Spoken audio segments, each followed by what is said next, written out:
Right, let's take in another bit of leisure on a Sunday in the form of gaming. And we are joined by the associate editor of Stuff magazine, Nick Cowan. Morning, Nick. How you doing? I'm good. Thank you, Jeremy. Thanks for having me again.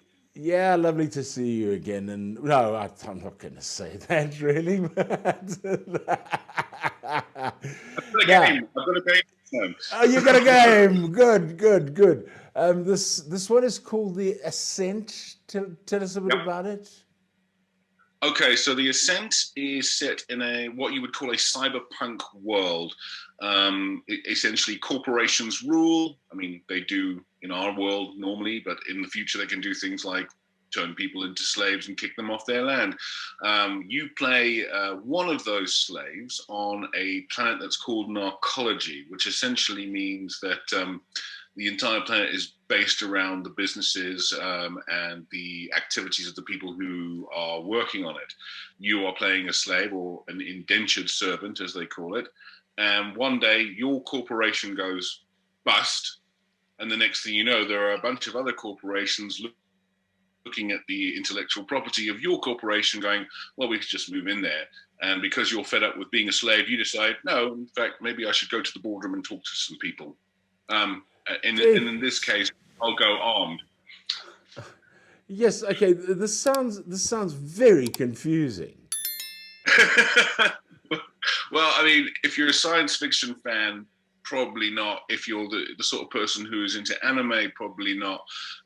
If you are a newbie, yes, I think it would be. It might help you to look at the trailer, just so you know what you're in for. To all indents entering Cluster 13, behave, or I'll have recycled. You have shown an aptitude for applying lethal solutions to conflicted situations. We wish to test your abilities by giving you a special assignment. Success, and you'll be given a chance at earning your freedom.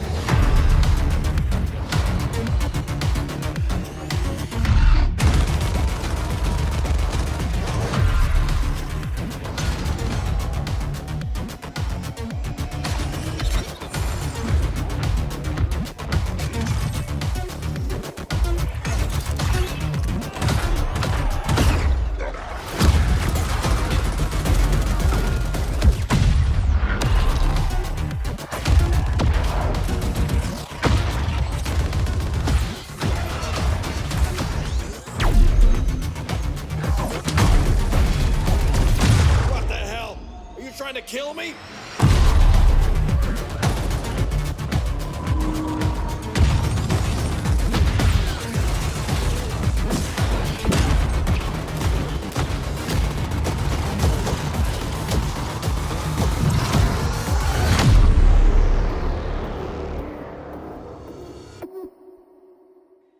Phew, okay. Business is pretty rough in this world, isn't it, eh? Indeed, I'd say that one of the cyberpunk mantras is business is war. And like I said, I mean, one of the reasons cyberpunk is a popular genre is because it's got its roots in the present day, where business is war. It's just they don't have armed combatants Mhm. yet. That having been said, I mean, it's a superb game. The pedigree of the people who made it are incredible. They've been involved in the likes of Bulletstorm. They've been involved in loads and loads of really, really great games over the years. And they started a smaller company, and this is kind of their baby. Yeah, it's doing rather well. It's available on PC and Xbox at the moment. If you're one of the people who has signed up to Xbox Game Pass, you can play it for free for the next couple of months. Okay, you say some fairly big names behind it who've formed a small company. Is this the first game that they have released?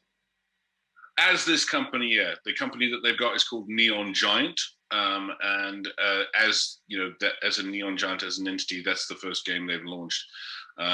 It's been doing the rounds for quite a bit of time, and I would say if you're one of those people who enjoys exploring worlds, exploring new territories, who's a fan of science fiction, and also, you know, if you have that slight bent, which we all do, to stick it to the man, yeah, it should appeal to you.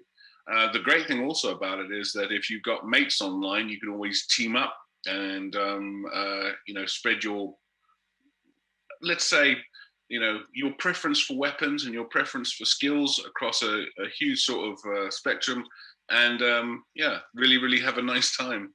Essentially, imagine you worked for a company that you didn't really like, and then one day you and your mates decide to storm the boardroom. That's essentially what you're saying. Yeah. So it's got that sort of anti-corporate, anti-establishment feel to it. To a degree, yeah. And once again, that dovetails right back into cyberpunk as a genre. I mean, one of the things about the cyberpunk sci-fi genre is that the world is a dystopia run by incredibly wealthy corporations doing incredibly dodgy things. Completely different to the world that you and I live in, Jeremy. But in a cyberpunk genre, essentially the characters are empowered by, in this case, weapons, friends, quests, and the ability to dish out business with lead pipe brutality, or in this case, caseless round brutality. Yeah, it does sort of sound more like reality the more you speak about it, Nick, which is the frightening part of it, actually. Maybe I should play a Pokemon game and come back. Nice to chat to you once again, mate. Thank you very much for your input. Nick Cowan, Associate Editor of Stuff Magazine. And that wraps up the gaming section for this week. If you've got any suggestions or any questions as well, then you're quite welcome to pop us an email to the email address that's been running across the ticker tape. Thank you for watching. If you did enjoy it, please subscribe, and we'll catch you once again next week with whoever the hell knows what that Nick Cowan comes up with. Until then, cheers.